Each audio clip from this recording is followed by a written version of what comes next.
Semuanya. Hai hai, Shalom, shalom. apa kabar? Ini adalah kali pertama saya diundang ke PD Palopo ya. Jadi sebelumnya saya perkenalkan diri dulu, nama saya Tony Chan, tapi nama asli saya Antonius Junianto Tanijaya. Panjang ya. Tapi nama Tony Chan itu lebih dikenal gitu ya, nama panggung lah ya istilahnya ya. Oke. Puji Tuhan saya sudah menikah dengan dengan dua orang anak ya, dikaruniai dua orang anak dan satu orang istri tentu saja ya. Istri saya asli orang Tibet. Di Palopo nggak ada kan orang Tibet? Istri saya asli orang Tibet ya. Tionghoa Betawi. Ya, Ibu Bapak semua. eh ya, jangan ngebayangin Tibet yang gimana-gimana enggak ya. Oke, lalu anak saya udah usianya 7 tahun dan yang kecil udah mau 4 tahun sebentar lagi ya. Puji Tuhan, teman senang banget bisa berjumpa di PD yang baru saya kunjungi ini walaupun secara virtual. Dan saya minta seperti biasa tiap kali kalau saya berkhotbah dimanapun saya selalu minta semua boleh nyalakan videonya ya. Tolong nyalakan videonya. Anda mau makan boleh, mau sambil minum boleh, mau sambil ngapa-ngapain boleh. Yang penting nyalain video ya. Nyalain video, mic-nya di mute. Ada lagi sambil nyetir nih ya, si Susi Kartalinda orang Pontianak nih ya lagi nyetir, nggak apa-apa ya. Yang penting nyalain Iya bro, video. maaf. Siap, nggak apa-apa. Nah, ada sis email. Nyalain video nggak masalah. Yang penting jangan sambil mandi. Ya, ngapa-ngapain boleh. Saya sudah terbiasa kok ya ngajar sambil ngeliatin orang lagi sibuk makan sambil minum it's okay ya. Tapi yang pasti kita tetap mau nyalakan videonya supaya apa? Supaya kita bisa berinteraksi ya. Oke. Boleh jempolnya mana? Nah, kita mau bicara tentang dunia yang baru, a whole new world ya, seperti lagu yang menjadi soundtrack lagu Aladdin. Tapi saya tidak akan membahas tentang percintaan antara Aladdin dengan Jasmine hari ini, tetapi yang saya akan bahas hari ini adalah bagaimana kita mau menyikapi perubahan dunia yang begitu sangat cepat yang terjadi hari-hari ini. Nah, oleh sebab itu karena kita semua ini baru pertama kali kenal, jadi saya selalu suka begini. Nanti setiap kali kalau saya mengatakan PD Palopo apa kabar gitu ya, kalau saya menanyakan seperti itu, semua harus melakukan seperti saya. Ikuti saya ya, semua ikutin saya ya. Happy, happy, happy. Happy. Yang kedua, healthy. Karena sekarang itu kita harus sehat ya. Begitu demam-demam dikit aja udah kayaknya khawatir ya. Dan yang ketiga kita harus holy. Seperti Bunda Maria ya. Ha ha ha. Kalau kita nulis di WhatsApp kan ha ha ha itu artinya orang-orang yang bahagia ya. Ha ha ha 3H. Sekali lagi, Pede Palopo apa kabar hari ini? Happy, healthy, holy. Sekali lagi ya. Pede Palopo apa kabar hari ini? Happy, healthy, holy. Boleh tepuk tangan buat kita semua. Yes. Nah, gitu dong ya, semangat.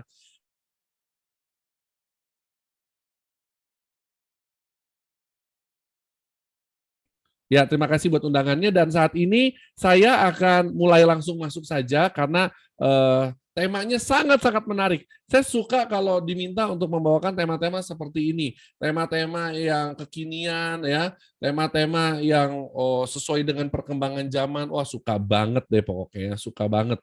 Banget, banget, banget. Kenapa? Karena kita semua ternyata sebagai umat Tuhan juga harus bisa mempersiapkan diri. Bagaimana kita semua mampu untuk bisa menyikapi perubahan yang ada di dunia kita. Oke, sudah siap menerima setiap segala sesuatu yang baik malam hari ini? Boleh kasih jempolnya dulu semua. Mantap. PD Palopo apa kabar hari ini? Happy, healthy, holy. Puji nama Tuhan. Ya, seperti perkenalan lagi, nama saya Tony Chan. Tadi ini ya perkenalan lagi ya, mungkin ada yang tadi belum jelas. Nama saya Tony Chan.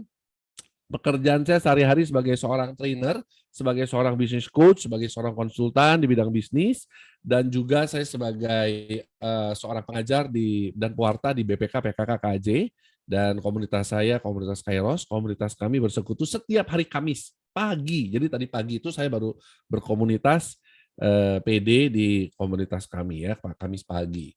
Lalu saya juga pengajar di SPBI. Apa itu SPBI?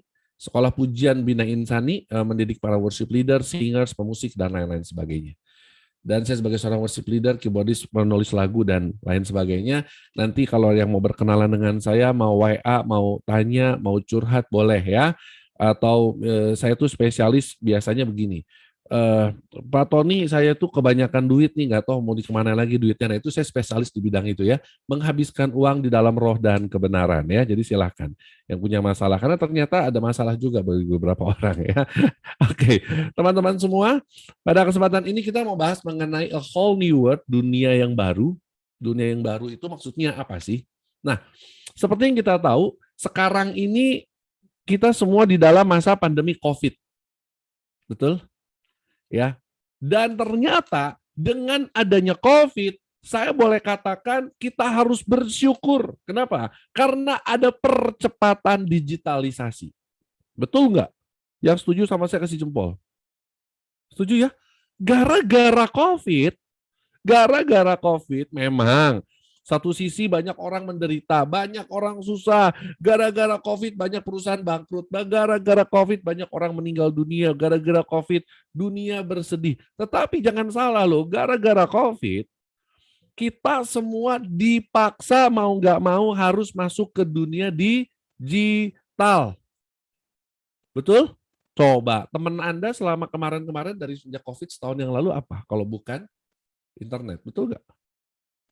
Kalau bukan media sosial, kalau bukan teknologi informasi. Nah, pertanyaannya adalah kita melihat dengan perkembangan dunia digital, perkembangan medsos, perkembangan teknologi informasi ini sebagai sebuah ancaman atau peluang. Nah, ini pertanyaannya. Sebuah ancaman atau sebuah peluang? Dan pada kesempatan kali ini saya sebelumnya akan menampilkan beberapa data. Ini saya dapatkan data dari Global Digital Report 2021 untuk Indonesia. Wah, ini datanya luar biasa, keren banget. Kenapa? Kita lihat ya, kita lihat datanya satu persatu. Dari Global Digital Report, nanti kalau Anda yang mau slide ini saya kasih ke Tresia ya, nanti silahkan minta. Oke, Indonesia ini dicatat, ini datanya dari Januari 2021 ya. Oke, jadi selama satu tahun ini diteliti gitu ya, bagaimana perkembangan dunia digital di setiap negara dari Global Digital Index ini. Nah, Indonesia tuh saat ini 274,9 juta populasinya, dan 57% tinggal di perkotaan. Ya, yang luar biasa, ini yang luar biasa. Mobile connection-nya 345,3 juta. Artinya apa? Artinya jumlah handphone itu lebih banyak daripada jumlah manusia di Indonesia. Ini artinya. Artinya jumlah handphone itu 125%, 125,6% dari jumlah populasi di Indonesia. Luar biasa ya. Artinya banyak, ada sekitar 25% penduduk Indonesia punya handphone lebih dari satu. Lalu dari 275 juta itu, ternyata pengguna internet sebanyak 202 juta. Artinya 73,7% dari populasi Indonesia adalah pengguna internet. Dan 61,8% dari populasi Indonesia adalah pengguna sosial media aktif. Ini keren banget Indonesia.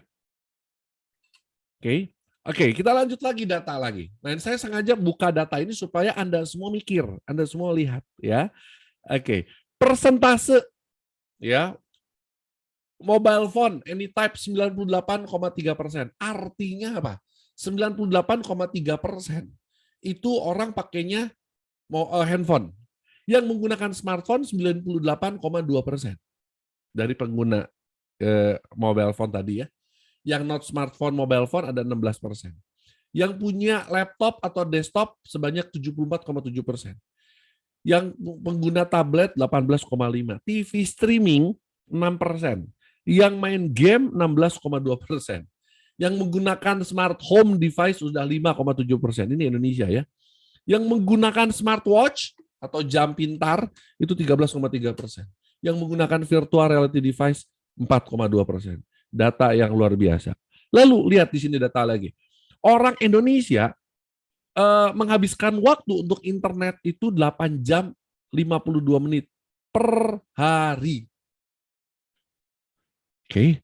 Dari tiap hari, waktu yang digunakan untuk nonton TV, untuk TV streaming, Netflix gitu ya, kurang lebih seperti itu, 2 jam 50 menit. Ini selama 1 tahun terakhir. Karena kita pandemi ya. Lalu time spent using social media. Nih, main sosmed 3 jam 14 menit. Untuk membaca 1 jam 38 menit. Kelihatan ya, orang Indonesia jarang membaca. Lalu, mendengarkan musik streaming 1 jam 30 menit. Untuk broadcasting radio 33 menit, makanya radio kurang laku di Indonesia sekarang. Untuk mendengarkan podcast 44 menit. Untuk main game 1 jam 16 menit. Rata-rata orang Indonesia, umur 16 sampai 64.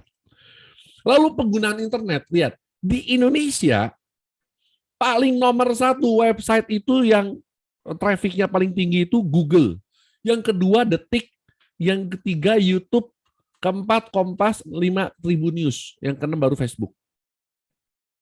Ini lihat ya, ini data orang Indonesia nih, ya luar biasa. Tokopedia nomor berapa? Tokopedia ternyata nomor 12, Shopee nomor 13. Senang belanja orang Indonesia itu. Menarik ya data ini. Lalu berikutnya, penggunaan sosial media. 170 ya pengguna sosial media aktif. Nah, berarti 61,8%. Nah ini, annual change artinya apa annual change?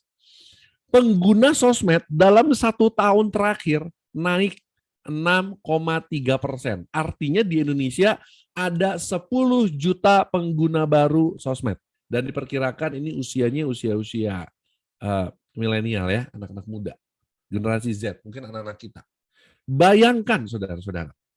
Ini perubahan, dunia kita sudah berubah. Ya, ini data akurat sekali. Lalu berikutnya, number of social media users accessing via mobile phones yang menggunakan sosial media lewat smartphone ada 168,5 juta manusia. Artinya di Indonesia kita benar-benar sudah apa ya? Kalau bahasanya sudah terikat dengan yang namanya gadget. Makanya dalam lagu ciptaan saya, bangun tidur langsung gadget yang dicari. Nah ini dia, data yang menarik lagi.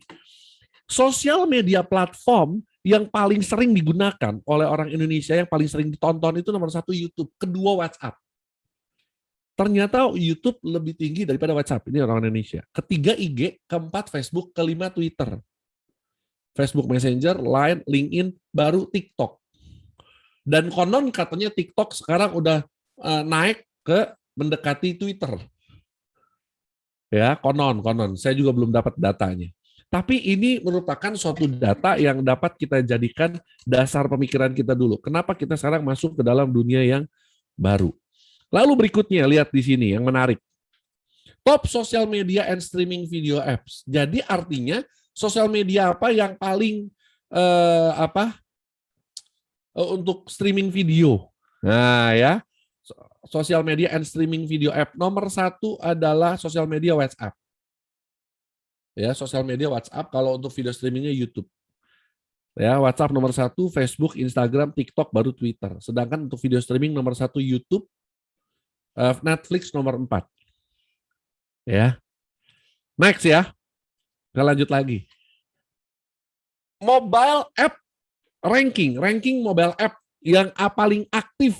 Nah, ya.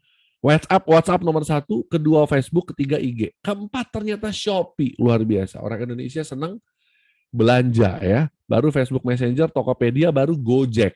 Setelah itu baru Telegram, Telkomsel dan lain. Sedangkan game nomor 1 di Indonesia itu Mobile Legends. Wah, luar biasa ini ya. Mobile Legends ini menggandrungi anak-anak kita, anak-anak muda kita. Ini luar biasa ya, WhatsApp, Facebook, Instagram. Anda rekam dulu aja ini. Saya nanti ada cerita maksudnya apa. Nah, untuk yang paling banyak di-download selama 1 tahun terakhir, lihat apa? TikTok. Ini luar biasa, paling banyak di-download setahun terakhir. Kalau tadi yang ini adalah yang paling aktif ya. Rating paling aktif WhatsApp nomor 1. Paling aktif orang Indonesia. Tapi yang paling banyak di-download 1 tahun terakhir adalah TikTok. kedua Facebook, WhatsApp, IG, dan lain sebagainya. Ya, oke, lanjut lagi ya, teman-teman. Dari data ini kita ternyata punya sebuah tantangan. Bagaimana kehidupan kita sebagai orang-orang beriman dengan perkembangan teknologi? Pertanyaannya, bagaimana setiap pengikut Kristus tetap mampu eksis dan menjadi terang bagi dunia? Ini pertanyaannya. Karena ada satu resiko yang luar biasa dengan perkembangan teknologi ini. Kalau kita tidak membentengi diri kita, kalau kita tidak mempersiapkan generasi-generasi muda kita. Ini makanya saya suka bicara tentang ini di banyak sekolah, di banyak seminar, di banyak pelatihan. Saya selalu mengingatkan hati-hati. Satu sisi, teknologi dapat membantu kita. Tapi sisi yang lain, teknologi juga dapat menghancurkan peradaban manusia. Saya akan tunjukkan. Teman-teman semua, pilihannya adalah kita mau nggak untuk berubah. Ada dua hal, ada dua kata yang sangat menarik perhatian saya, itu change dan change. Saya ingin mengajak kita semua, yuk, mari kita berubah dan mari kita ciptakan peluang. Dan mari kita ciptakan peluang. Berubah dan ciptakan peluang dengan adanya a whole new world ini. Siapa yang setuju dengan saya? Siapa yang mau berubah dan menciptakan peluang? Boleh kasih jempol. Mantap ya. PD Palopo, apa kabar hari ini? Happy, healthy, holy. Mantap ya. Jadi kita mau berubah dan kita mau ciptakan peluang dengan adanya berita-berita ini, dengan adanya perkembangan dunia teknologi informasi ini. Setuju ya? Kita mau berubah. Nah, Charles Darwin pernah mengatakan demikian. It is not the strongest of the species that survives, nor the most intelligent that survives. It is the one that is most adaptable to change. Dikatakan bahwa spesies atau makhluk hidup yang dapat bertahan dengan perubahan itu adalah bukan yang terkuat, bukan yang terhebat, bukan juga yang terpintar atau terpandai. Tetapi yang mampu bertahan adalah mereka yang mampu beradaptasi terhadap perubahan yang terjadi. Oleh sebab itu, sebagai orang-orang Katolik yang sudah dibaptis, pertanyaannya, apakah kita juga bisa beradaptasi dengan perubahan itu? Bagaimana cara kita beradaptasi? Apakah kita tetap memegang teguh iman kita, ataukah kita masuk makin dalam, terjerumus ke dalam teknologi, dan akhirnya kita sampai melupakan Tuhan? Karena sudah banyak bukti yang kita dapat lihat. Banyak orang semakin tidak percaya dengan Tuhan. Kenapa? Karena semua hal dapat dijawab sama Om Google. Setuju nggak? Ngapain saya harus ikut PD? Ngapain saya harus ikut pewartaan? Kalau saya pengen tahu tentang suatu kebenaran, saya cuma tinggal buka Google. Ada banyak orang-orang seperti itu. Betul? Bahaya. Oleh sebab itu, teman-teman, saya ingin menunjukkan juga bahwa konsekuensi digitalisasi yang terjadi, konten kita yang berisi ide, teks, gambar, video, desain, lagu, karya seni, grafik, tabel, data, program, animasi, dan lain-lain, ya, mampu dikonversi digital menjadi semua menjadi file elektronik, di mana yang namanya konten itu mudah diduplikasi, mudah didistribusi, mudah ditransfer, mudah disimpan, diakses, dipelihara, dipindahkan, dikonversi, dimobilisasi, dimanipulasi pun bisa. Dicuri, bahkan diubah dan dimusnahkan. Oleh sebab itu, ini adalah konsekuensi kita berada di dunia digital. Semua bisa dikonversi menjadi file elektronik. Betul nggak? Setuju nggak? Saya mau cari lagu zaman dulu, lagunya Jim Reeves. Saya mau cari lagunya Paul Anka. Wah, ini orang-orang yang tua mungkin tahu ya, penyanyi-penyanyi tua ini. Saya bisa dapetin sekarang di mana? Di Spotify. Enggak. Karena sekarang semua dapat dikonversi menjadi file elektronik. Oleh sebab itu, kita mau melihat ini sebagai sebuah peluang atau ancaman. Saya mau katakan pertama dulu, ini sebuah ancaman kalau kita nggak berubah. Pertama-tama berubah pola pikir. Kalau kita nggak berubah pola pikir kita, kalau kita nggak pernah mau mengikuti arus dunia, wah, hancur. Saya sampaikan, hilangnya batasan ruang dan waktu. Ini juga terjadi, saudara.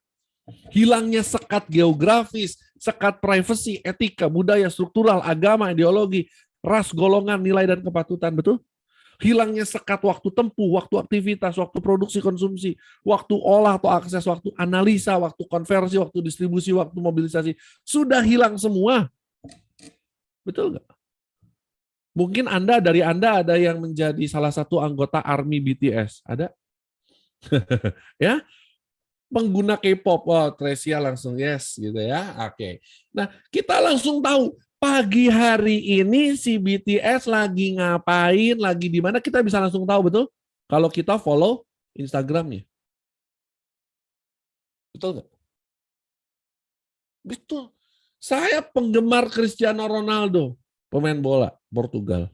Saya langsung bisa tahu kok kalau Ronaldo hari ini lagi jalan-jalan sama istrinya, dia lagi family time, saya langsung bisa tahu. Sudah hilang batasan ruang dan waktu. Betul nggak?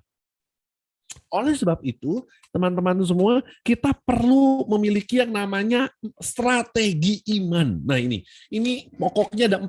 Hari ini yang kita bahas cuma 4 ini. 4 strategi iman menghadapi perkembangan teknologi. Supaya apa? Supaya kita semua orang-orang beriman ini tetap survive, tetap eksis, dan tetap memiliki suatu kualitas sebagai orang-orang yang beriman. Karena sekarang dengan banyaknya teknologi, kita makin dapat melihat betapa banyak orang yang katanya beriman, tapi nggak punya kualitas. Nanti saya kasih tunjuk satu persatu ya. Kita akan lihat dulu satu persatu 4 strategi iman ini apa. Strategi iman yang pertama, yang saya akan buka yang pertama adalah bagaimana katakan tidak pada konten negatif. Ini yang pertama. Yang kedua, strategi iman yang kedua apa? Belajar dan praktek. Strategi iman yang ketiga yaitu apa? Smart netizen. Jadilah netizen yang smart. Dan yang keempat, dunia digital adalah ladang pelayanan baru. Teman-teman, saya minta teman-teman boleh foto atau boleh screen capture, boleh print screen layar ini. Ini yang mau kita bahas selama hari ini, sepanjang malam hari ini. 4 strategi iman untuk menghadapi perkembangan teknologi. Niscaya ketika teman-teman sudah memiliki 4 strategi iman ini, mau dunia mau berubah ke arah manapun, kita akan mampu beradaptasi. Kita tetap mengikuti perkembangan teknologi, tetapi dengan kualitas iman yang tetap menjaga kualitas. Amin ya. Setuju? Siapa yang sudah siap? Yang sudah siap boleh kasih jempolnya dulu. Kita mau belajar 4 strategi iman. Boleh kasih jempolnya? Mantap. PD Palopo apa kabar hari ini? Happy, healthy, holy. Boleh tepuk tangan dong. Biar semangat ya. Yang belum buka video ya. Mau sambil makan, sambil ngapain terserah ya, asal jangan sambil mandi. Next. Yang berikutnya saya akan buka satu-satu. Bagaimana 4 strategi iman ini? Yang pertama, katakan tidak pada konten negatif. Saya akan buka. Kenapa kita perlu seperti itu? Saya mencoba untuk ngecek, saudara Bapak Ibu. Di Google saya ketik kata SEX.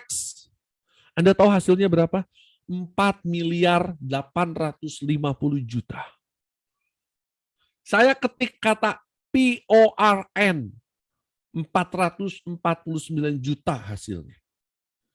Tapi begitu saya ketik kata Katolik, cuman 19 juta. Begitu saya ketik Yesus, 13.500.000.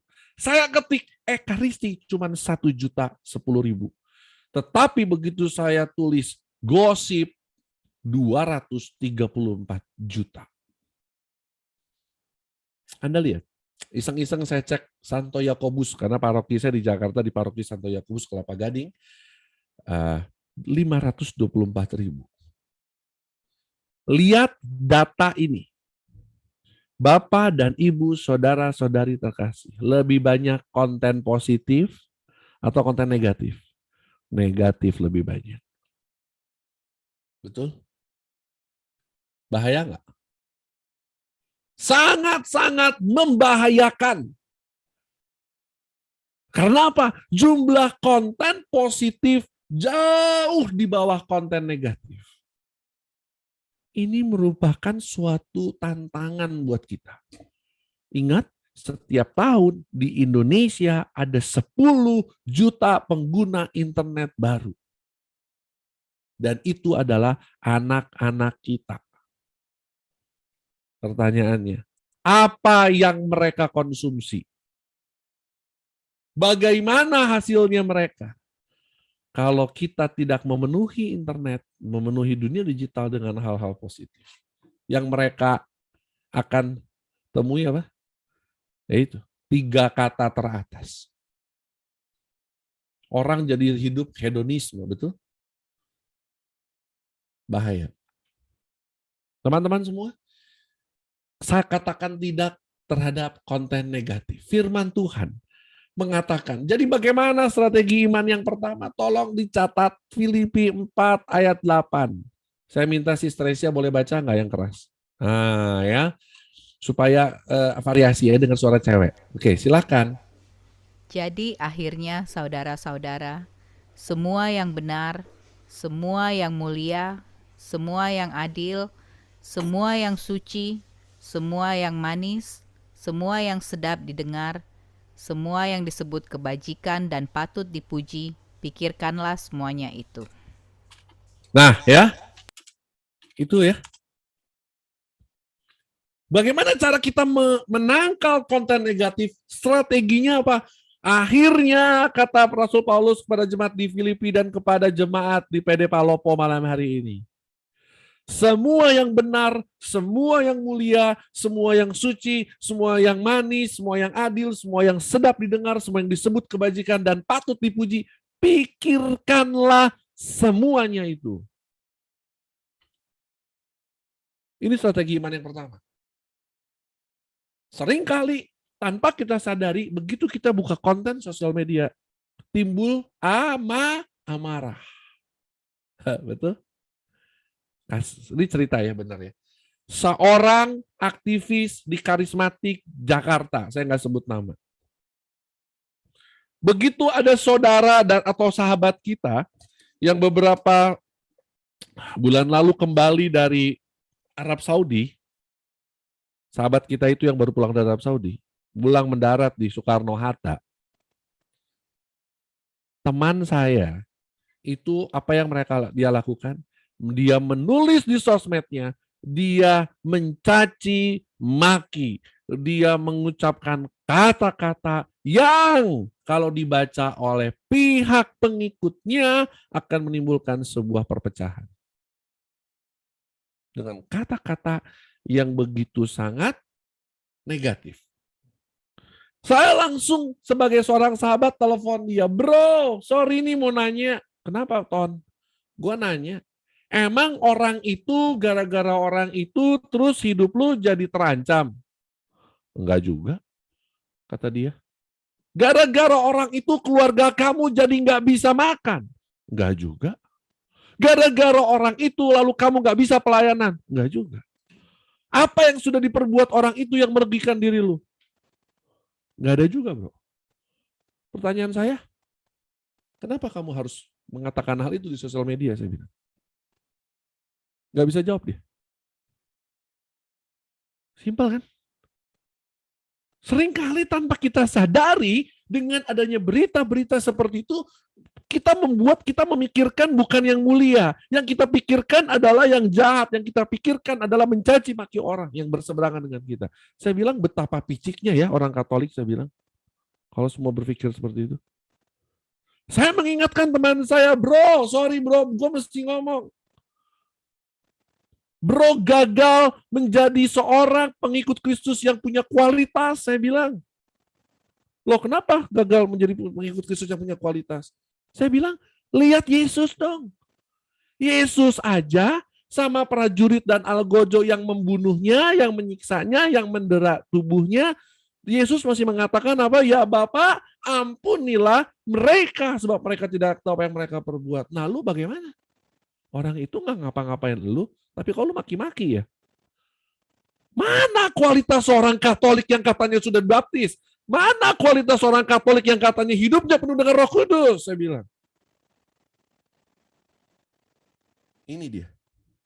Inilah benteng yang harus kita miliki. Kalau ada sesuatu berita negatif, ada sesuatu yang negatif menyerang kita atau kita baca, jangan buru-buru gampang tersulut emosi. Lah, mohon maaf ya, kalau kita seperti itu apa bedanya kita dengan mereka di luar sana yang tidak percaya Tuhan?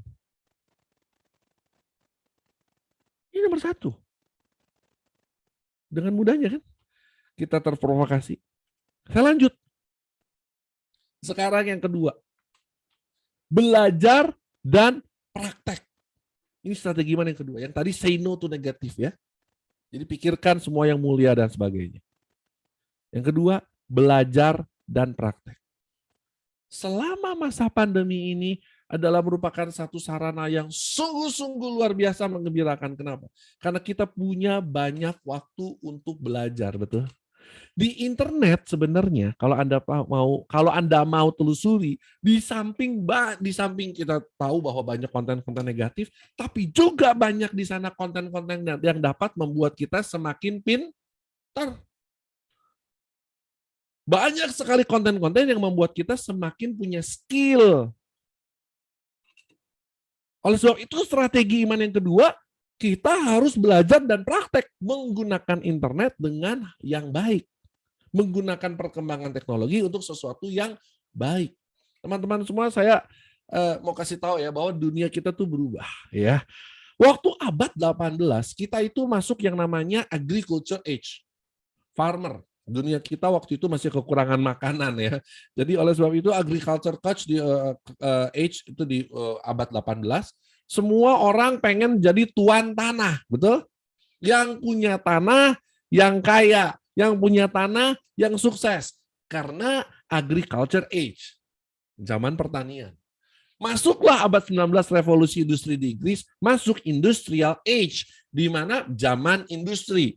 Orang berlomba-lomba menciptakan mesin, betul? Mesin produksi, terutama produksi pangan.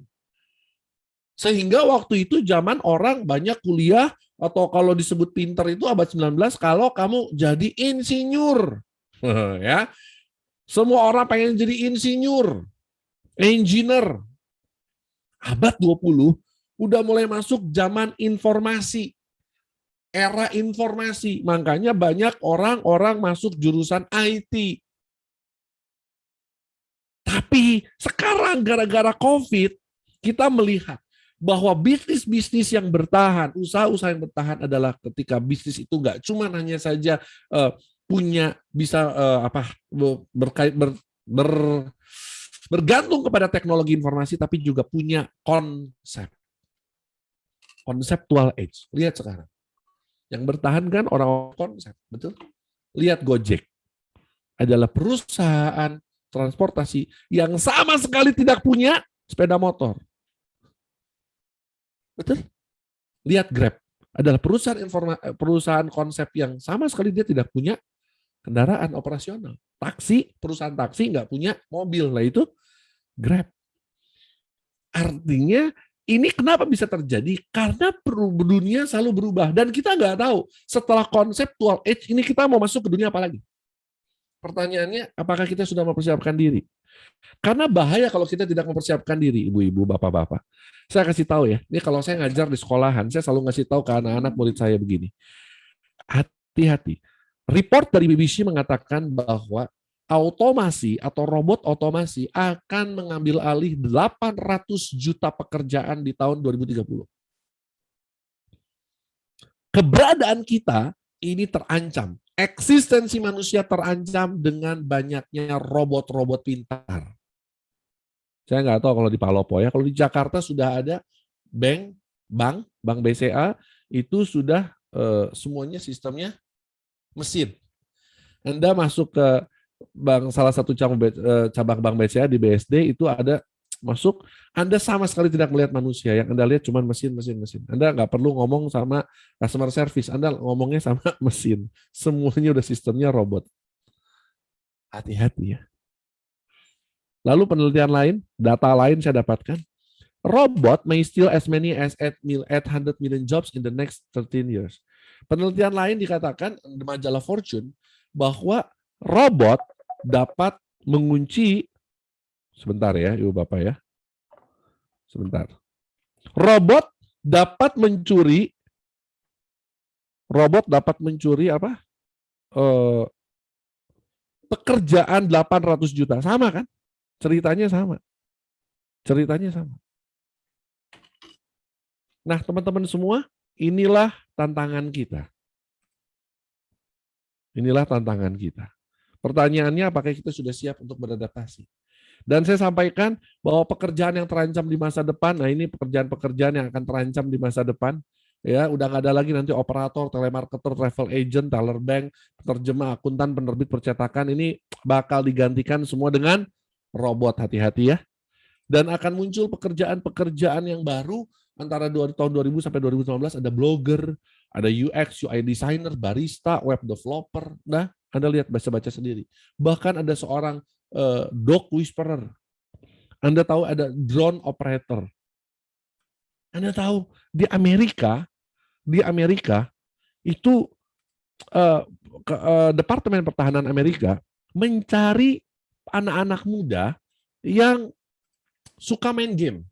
Anda tahu, anak-anak muda yang suka main game yang terbaik itu, jadi Kementerian Pertahanan Amerika waktu itu membuat sebuah acara kompetisi main game untuk mencari siapa yang terbaik. Dan ternyata yang terbaik itu direkrut oleh Departemen Pertahanan. Kenapa? Untuk dijadikan drone operator, untuk menjadi pilot drone, pesawat tanpa awak. Kenapa? Karena ternyata diteliti, orang yang suka main game, ya anak yang suka main game, itu memiliki presisi yang sangat-sangat tinggi dalam mengoperasikan pesawat tanpa awak. Sedangkan bagaimana dengan kita di Indonesia? Begitu anak-anak kita udah kelamaan main gadget itu langsung teriak, berhenti gitu ya, stop gitu ya. Bukan nggak boleh main gadget, boleh main gadget, tapi kita harus kontrol, kita harus kendalikan apa yang dia mainkan, lalu situs-situs apa yang dia kunjungi, sosial media apa yang dia mainin, itu yang bijak orang tua. Justru bahaya kalau anak-anak kita nanti ketinggalan sama anak-anak yang lain ya. Oke. Sekarang Anda lihat, dunia sudah begitu banyak berubah, eksistensi kita pun terancam sebenarnya. Ya, ini saya sedikit aja ngasih tahu bahwa di dalam World Economic Forum, Forum Ekonomi Dunia, diteliti bahwa apa sih skill yang dibutuhkan gitu ya. Skill yang dibutuhkan apa sih untuk kita mampu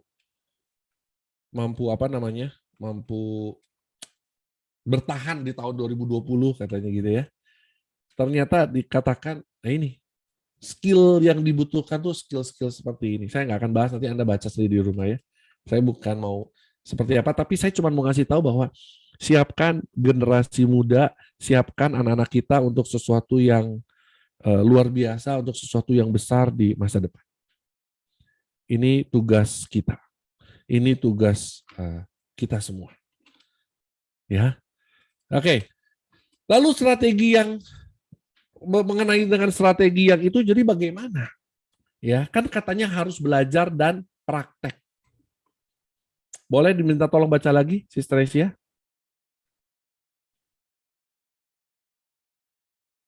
Halo? Boleh dibaca? Oke, saya aja yang baca ya. Mungkin udah bisa. Silakan, Sister Asia.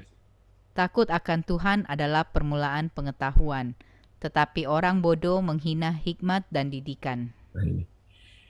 Teman-teman semua, saya mengalami suatu kondisi di mana waktu awal mula pandemi, ketika saya mulai banyak mengajar tentang Zoom, bagaimana membuat PD online yang menarik dan lain sebagainya, saya mengalami banyak ketemu dengan banyak golongan manusia yang mengatakan begini, aduh bro, nggak bisa deh pelayanan di Zoom, aduh nggak bisa deh, kayaknya kalau PD online di Zoom tuh beda deh rasanya, aduh nggak punya waktu untuk belajar Zoom, nggak bisa, saya gaptek, saya nggak bisa pelayanan jadi WL di Zoom, karena begini, karena begitu, karena begini, karena begini. Ini, saya bilang.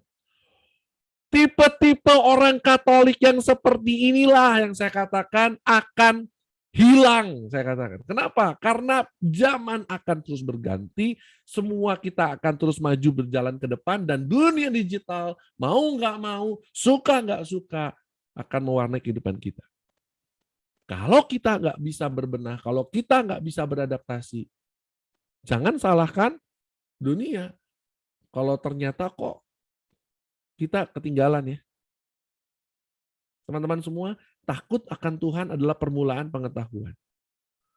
Tunjukkan maksudnya ayat ini Amsal mengatakan begini. Kalau memang sungguh Anda adalah orang-orang Katolik yang mau memiliki kualitas hidup yang mampu untuk beradaptasi terhadap perubahan, ya, harusnya Anda mau punya hikmat. Harusnya Anda minta hikmat kepada Tuhan. Seharusnya Anda itu haus akan didikan, haus akan yang namanya training, haus akan yang namanya seminar, haus akan namanya yang segala sesuatu yang membangun kompetensi kita. Makanya saya masih bingung. Kalau hari-hari gini ada orang yang mengatakan, aduh nggak mau, saya nggak bisa Zoom, aduh saya nggak bisa ikut PD, saya nggak bisa begini-begini ya. Saya katakan, ya sudah. Berarti ini orang nggak siap untuk menghadapi sebuah perubahan. Nah mudah-mudahan di ruangan Zoom ini nggak ada ya. Mudah-mudahan nggak ada ya. Kasih jempol dong. Kita semua yang keren ya. Oke, semua harus mau berubah dan semua pasti bisa. Makanya saya katakan gini, di dalam kamu seorang Katolik nggak ada yang namanya gaptek. Gaptek itu nggak ada. Nggak ada yang namanya gaptek. Gaptek itu singkatan dari bukan gagap teknologi. Gaptek itu adalah nggak mau praktek.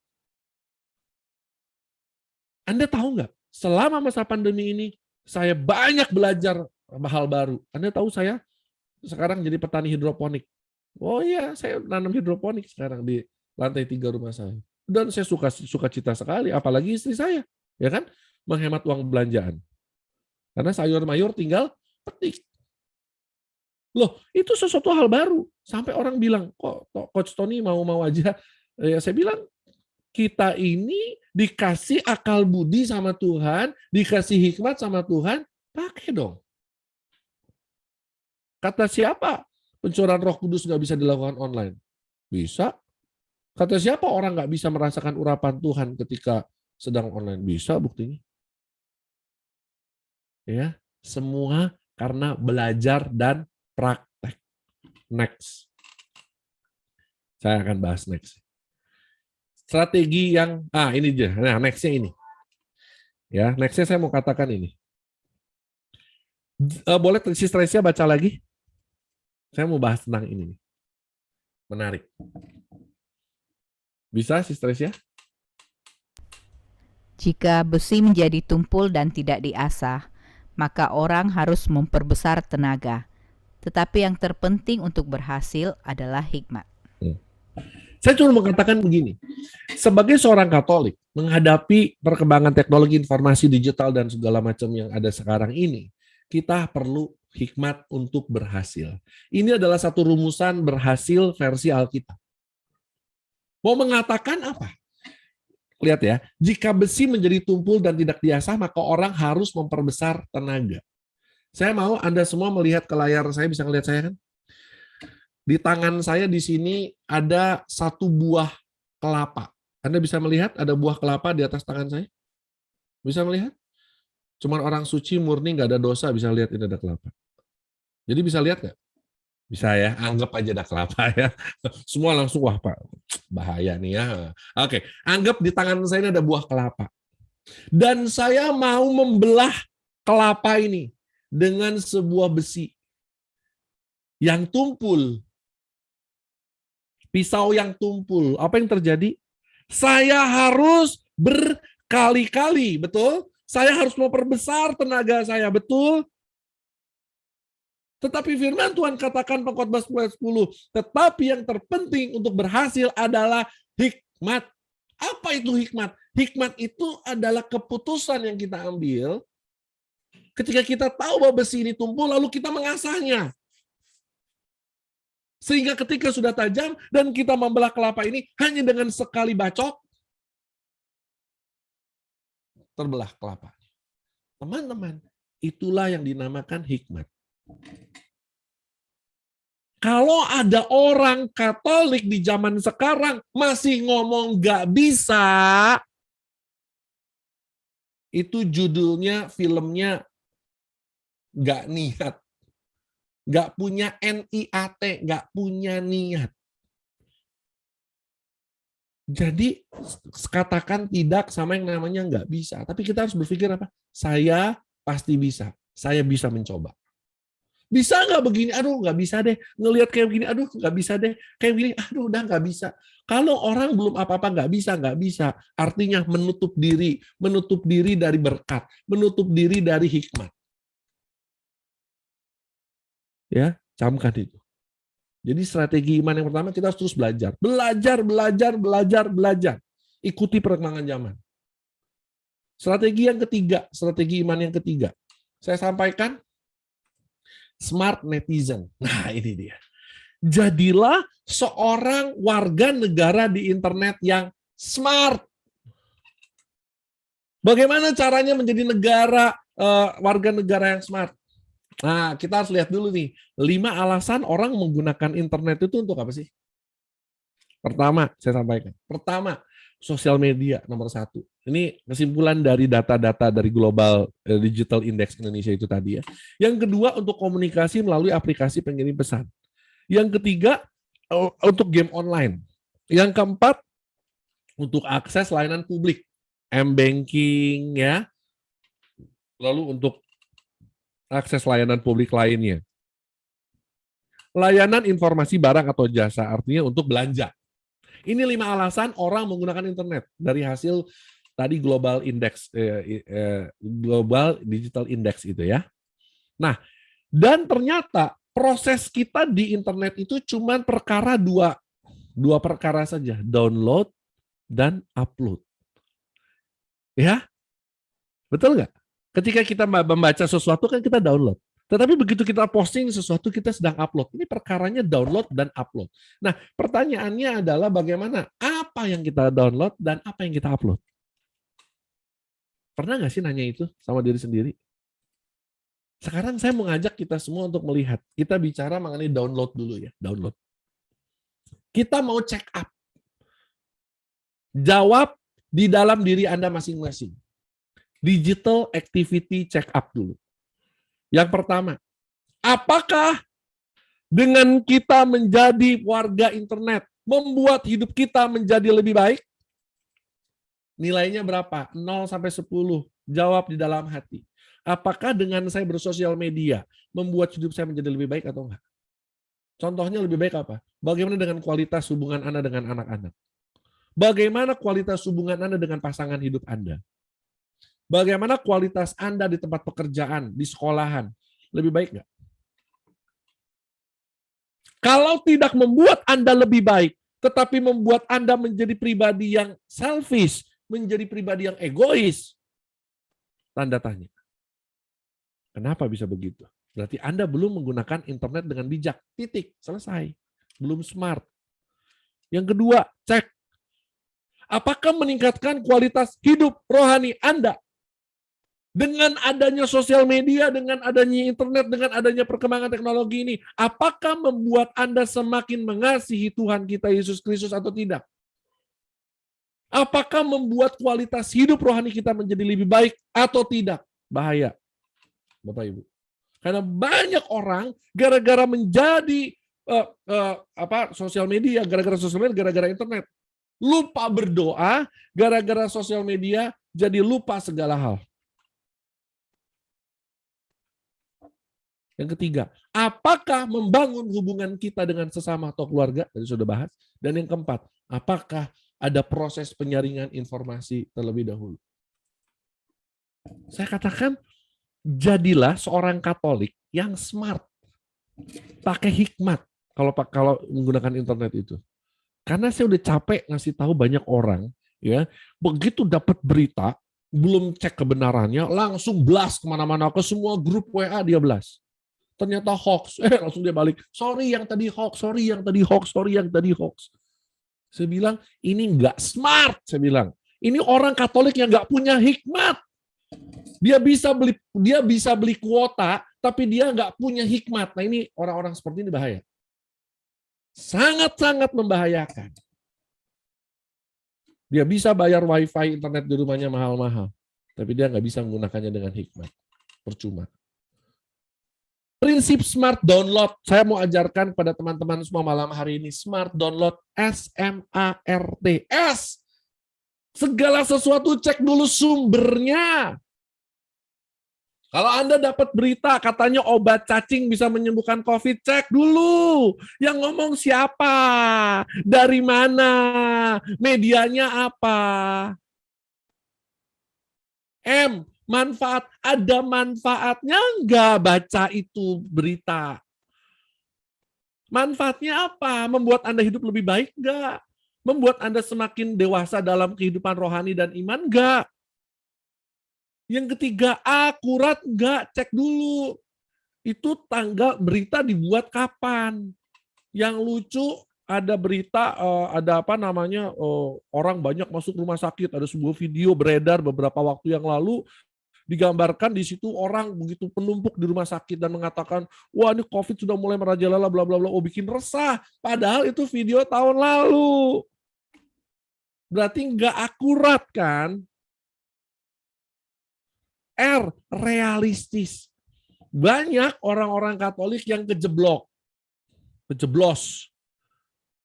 Ya, selamat, Anda memenangkan hadiah undian dari kapal api senilai 20 juta. Silakan klik link di bawah ini. Wah, dia langsung senang. Dia bilang sama keluarganya semua, wah, saya dapat undian 20 juta dari kopi kapal api. Realistis dong. Hari gini ada nggak sih orang tiba-tiba mau ngasih duit ke Anda 20 juta? Terus saya nanya, bro, mohon maaf nih, lu suka makan kopi kapal api? Enggak, gue mah Indo Cafe. Mungkin nggak kira-kira lu peminat Indo Cafe terus dapat hadiah dari kapal api? Ini saya bilang. Ya, orang bisa beli kuota tapi nggak pakai hikmat. Nah, kayak ini. Bahaya.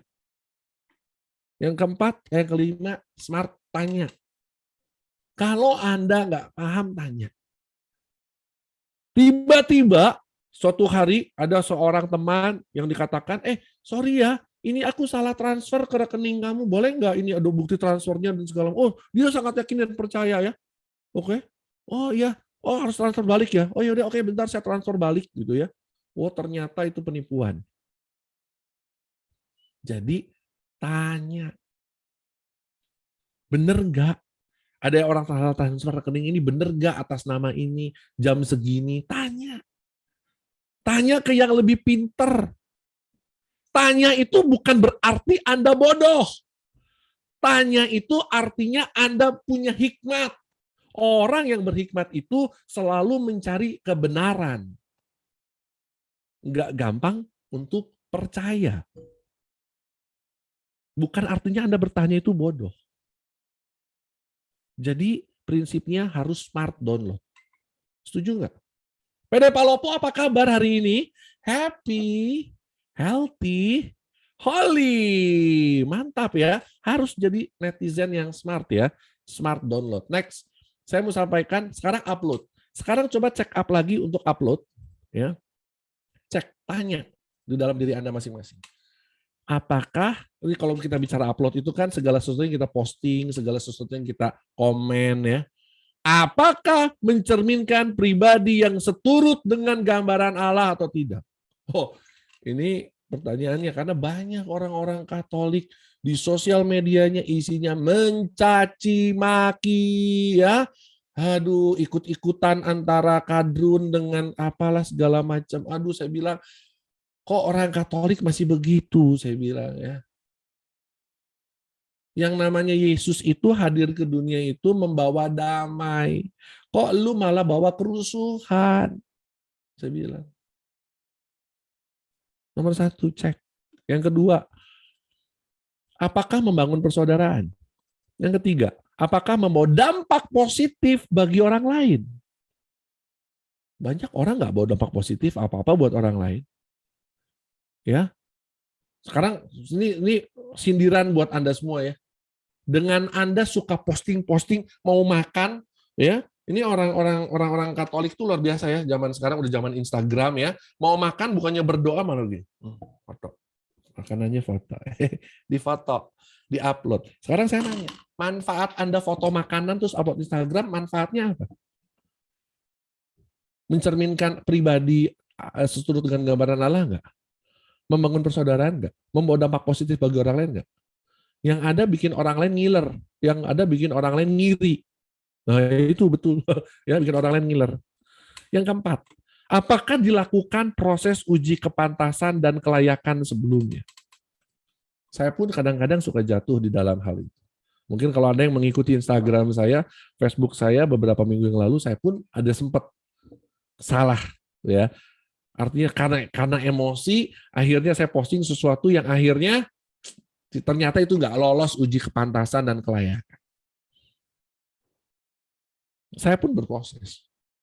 Tapi disadari nggak? Banyak orang nggak sadar, udah posting nggak sadar-sadar bahwa yang diposting itu sungguh-sungguh nggak benar gitu loh. Ya, ini contohnya. Aduh, ini jangan terjadi sama anak-anak kita ya. Lihat ya, putus cinta, ya. Terus postingnya apa? Kalau kayak gini terus kehidupanku bagaikan pahit empedu, biar laku sendiri sampai akhir hayat. Aduh ya ampun ya. Ini kejadian loh, ya. Terus tiba-tiba foto menangis makasih ya udah bikinku sakit sampai sesakit ini. Aduh. Ya, ini kan loh. Ya, kenapa saya bilang ini merendahkan martabat kita sebagai gambaran diri dari gambaran Allah. Allah adalah kasih, betul nggak? Tunjukkan dong. Kalau memang betul Anda diputusin pacar, jangan posting model seperti ini. Saya selalu ngomong ke anak muda ya. Posting muka penuh dengan kasih. Terima kasih gitu ya. Atau apa dengan kalimat-kalimat atau ayat-ayat firman Tuhan yang meneguhkan. Jangan seperti ini. Ini contoh-contoh orang yang posting loh. Apalagi ini ya, pakai bahasanya bahasa alay ya. Akui, dah, tidak bisa membendung tangisku ini. Kamoe jahat pada koe. Ya. Bunuh aku saja. Itu apa-apaan coba? Ya, ini contoh yang nggak baik. Ya, terus udah gitu foto seakan-akan mau bunuh diri karena diputusin pacarnya. Ini sama sekali yang kadang-kadang saya nggak habis pikir gitu ya orang. Daripada aku kehilanganmu, mending aku mati saja. Ini orang yang nggak menghargai kehidupan, orang yang nggak pernah bisa bersyukur, orang yang nggak pernah melihat kehadiran Allah di dalam kehidupannya. Ya, mudah-mudahan tidak ada di sini yang seperti ini ya. Oke, lalu seperti ini ya, aduh ya, habis perawatan dari London, tulisnya London dong ya, habis perawatan dari London ya, tolong dicatat London ya. Aduh ya, ini saya bilang orang yang bisa beli kota tapi nggak pakai hikmat kayak gini ya, hasilnya makin cantik katanya ya. Aku seperti putri salju dan panggil aku princess salju. Ya, terus udah biasa sih orang kaya kalau sore nongkrongnya di kafe mahal ya. Tuh foto, padahal ini bukan di kafe mahal ya.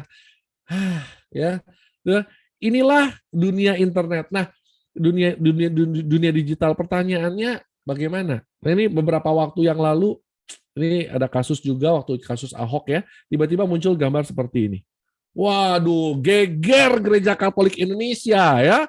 Karena wah, kardinal ngomong kayak gini, padahal ini hoax. Tapi berapa banyak orang Katolik yang termakan dengan isu-isu sampah seperti ini. Begitu ada gambar Bapak Uskup, Bapak Kardinal, langsung kita anggap itu sebuah kebenaran. Nanti, smart dong, smart.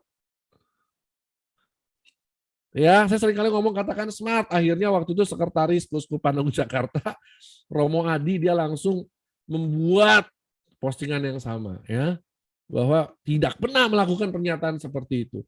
Nah kan ini kan ngerepotin gereja, ngerepotin banyak orang kan. Jadi makanya hati-hatilah kalau posting. Ya, Paus Fransiskus pernah menyatakan demikian dalam Kristus Vivit 2019 mengingatkan akan bahaya kesepian, manipulasi, ketergantungan, pengasingan diri di media sosial dan mendorong gereja agar memiliki kemudahan hati serta kehangatan. Komunikasi digital mempunyai kekuatan untuk menyebarkan rahmat Allah bagi manusia, kehidupan manusia untuk menjalin persekutuan, persaudaraan, kesetiakawanan, kegembiraan, damai, keadilan, dan solidaritas seturut nilai-nilai kerajaan Allah. Ini pesan Bapak Paus kepada orang Katolik. Jadi tolong, wahai orang-orang Katolik dimanapun Anda berada, mari kita gunakan media sosial, ya, supaya kita semua sungguh-sungguh mencerminkan ada Allah yang hidup di dalam hidup kita. Ya, untuk menjalin persekutuan, persaudaraan, kesetiakawanan, dan lain-lain. Ini tugas kita. Ini tanggung jawab kita semua.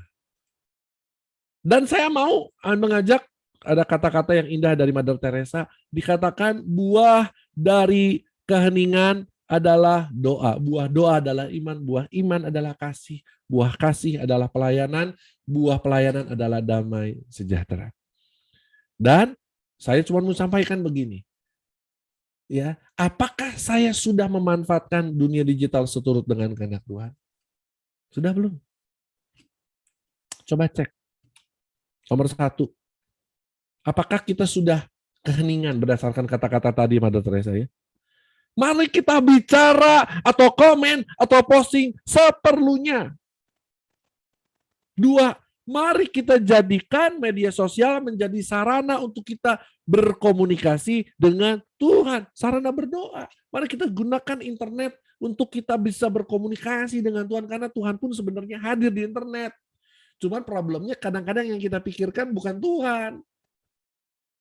Yang kita pikirkan yang lain, makanya yang negatif muncul. Yang 3, coba cek. Apakah kita sudah bertumbuh dalam karakter dan menampilkan identitas anak Allah yang berkualitas?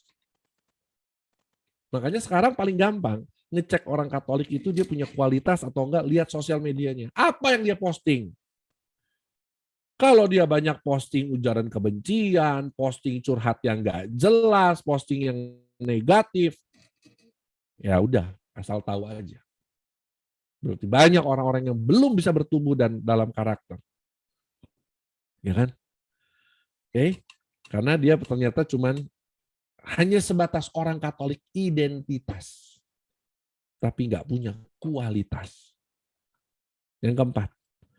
Apakah kita sudah hidup di dalam kasih persaudaraan dengan semua makhluk ciptaan Tuhan? Nah, beberapa waktu yang lalu, setahun yang lalu lebih, ada kejadian ya. Ada orang pergi ke taman safari, binatang dikasih minum minuman keras. Di shoot video. Betapa bodohnya manusia itu. Nggak ada kasih sama sekali. Betul? Mari kita manfaatkan dunia digital yang 5. Apakah kita sudah menjadi saksi dan melanjutkan karya Kristus di dalam dunia ini sebagai imam, nabi, dan raja lewat dunia digital? Apakah kita sudah menggunakan sarana media sosial ini untuk evangelisasi? Hari ini tadi sore saya menyebarkan acara PD ini ke beberapa grup yang saya kelola. Beberapa kelas yang saya kelola. Saya mau menjadikan WhatsApp itu menjadi satu sarana untuk orang bisa berjumpa dengan Tuhan. Bagaimana dengan Anda? Ya kan? Ini tugas kita. Kalau ada PD Palopo bikin flyer, sebarin.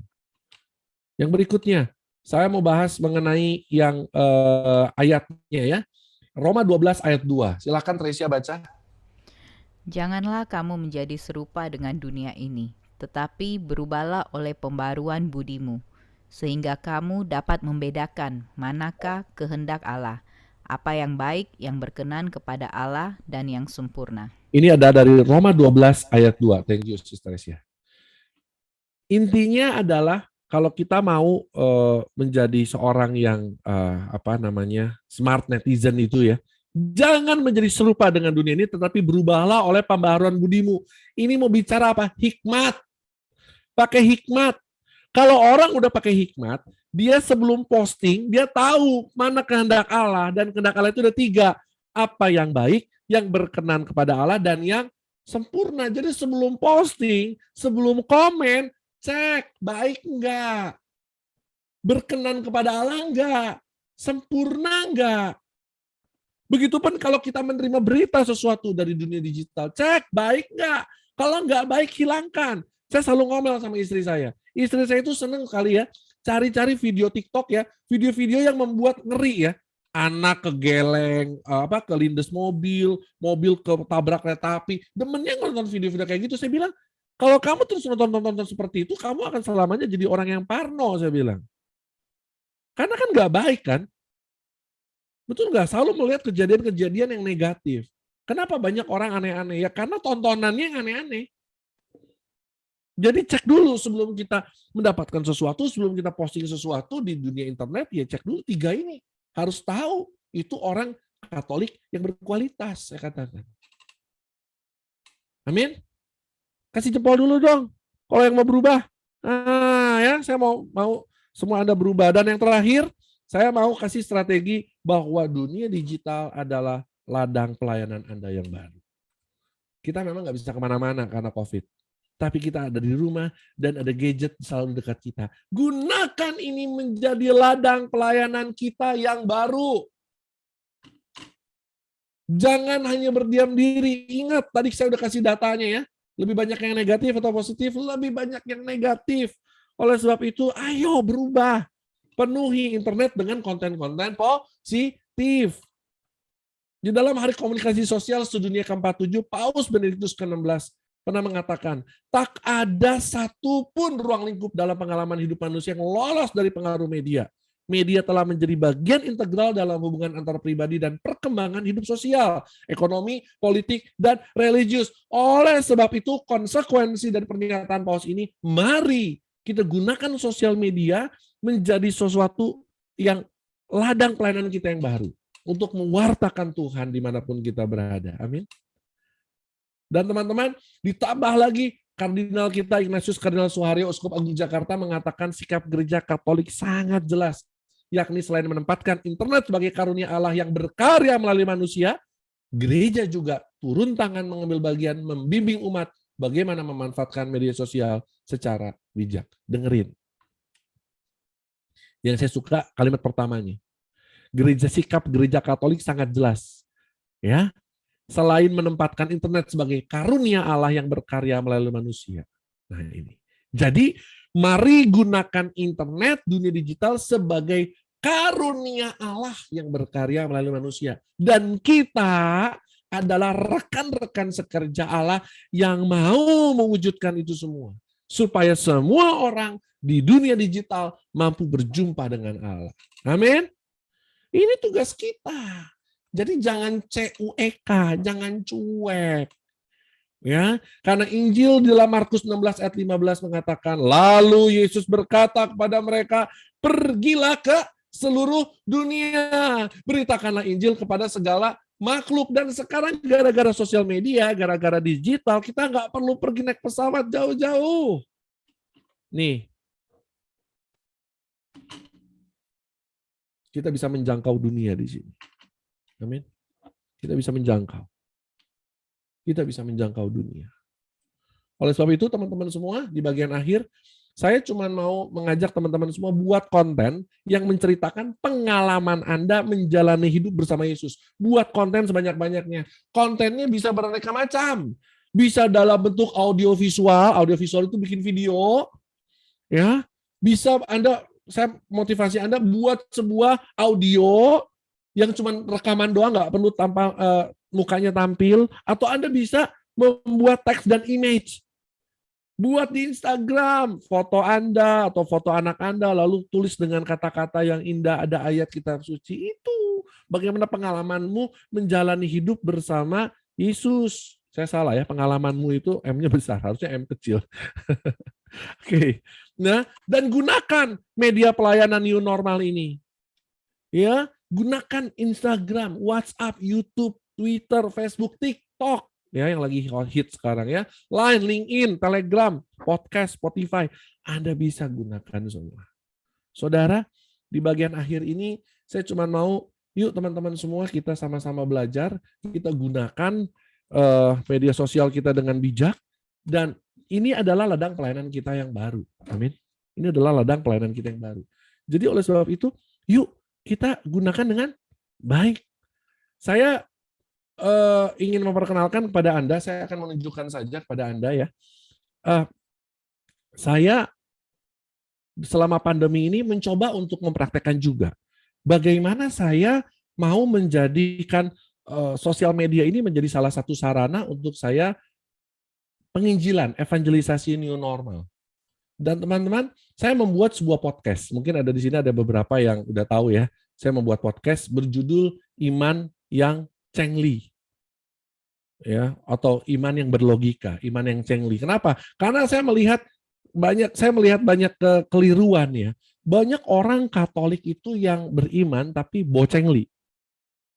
Jadi saya membuat podcast iman yang cengli, dan ketika saya buat podcast, saudara, saya nggak berpikir apa-apa. Saya hanya berpikir saya mau menceritakan, saya mau mengisi sosial media dengan hal-hal positif, dan ternyata Anda tahu apa?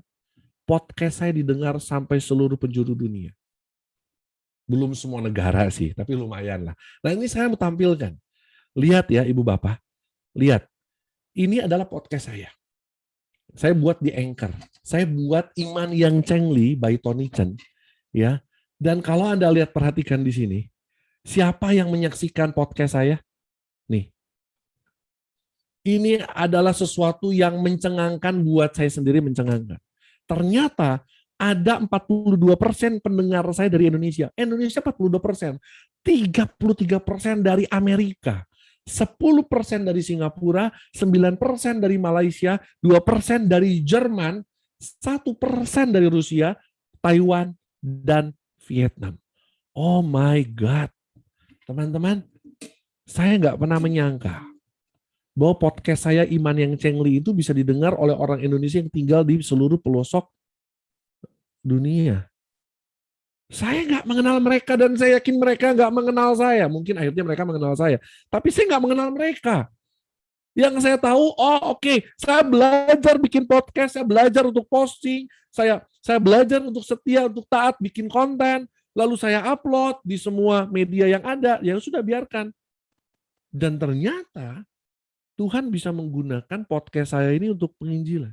Dan saya mendapatkan banyak feedback yang luar biasa. Tiba-tiba ada orang telepon dari Malaysia, ada orang telepon dari Amerika, bahkan orang yang dari Jerman pernah telepon saya. Bro, bisa WhatsApp call nggak? Saya bilang bisa. Bro, saya salah satu pengikut podcast Anda. Dan saya merasa terberkati. Karena di Jerman sini, saya melihat kehidupan manusia sudah mulai individualis dan lain sebagainya. Dan dengan podcast Anda, saya merasa terberkati. Saya bilang ini privilege buat saya. Saya nggak pernah menyangka. Nah, Bapak dan Ibu, mari kita gunakan sosial media apa yang ada di genggaman kita dengan baik. Dengan bijak, dengan penuh hikmat. Dengan demikian, saya yakin kita semua kita semua akan dimampukan untuk boleh menjadi menjadi konten kreator. Dari sekian banyak konten negatif di internet, mari kita menjadi pribadi-pribadi yang bikin konten positif. Saya yakin dan percaya ya, kalau di sini ada 38 orang yang hadir pada malam hari ini, mulai malam hari ini membuat konten positif di Instagram, dimanapun, saya yakin ada perubahan yang akan terjadi, setidaknya dari lingkungan kita. Pertanyaannya, apakah Anda punya NIAT? Apakah Anda punya niat? Karena kita harus punya niat. Karena tanpa kita punya niat, kita cuma punya cita-cita tapi nggak diniatin, nggak dijalanin. Omong kosong. Amin. PD Palopo, apa kabar hari ini? Happy, healthy, holy. Sekian dari saya, Tuhan Yesus memberkati. Katanya ada tanya jawab ya? Oke. Iya, boleh nih. Oke. Kayaknya kalau materi malam hari ini nih pantas untuk kita tanyakan, kita dijawab ya sama Boleh. Pak Tony. Boleh. Silakan Bapak Ibu, mungkin ada yang mau bertanya seputaran materi malam hari ini, atau mungkin ada nih yang mau sharing. Pernah salah posting kali, terus apa yang terjadi? Gimana? Ada yang mau sharing nggak? Di sini malam hari ini kan banyak nih ya. Ini pertama kali dari sebulan ini kita 37-an nih. Biasanya di bawah 25. Ini Nah, lumayan nih malam hari ini. ini karena Thank you ya Pak Tony. ya, ini karena kita, ya makanya kita jangan malu ya. Kita nggak boleh malu untuk memposting sesuatu yang kebaikan. Toh kita bukan memposting sesuatu yang negatif kan, sesuatu yang positif kan. Nanti untuk urusan apakah orang mau join atau enggak, yang penting kita sudah posting selesai, ya kan? Itu lakukan tugas kita. Biarkan Tuhan yang lakukan sisanya. Oke, ada yang mau tanya? Benar. Ya, ada yang mau tanya atau gimana? Kalau ndak ada yang nanya, aku yang nanya ya kok. Boleh, Nah, silahkan.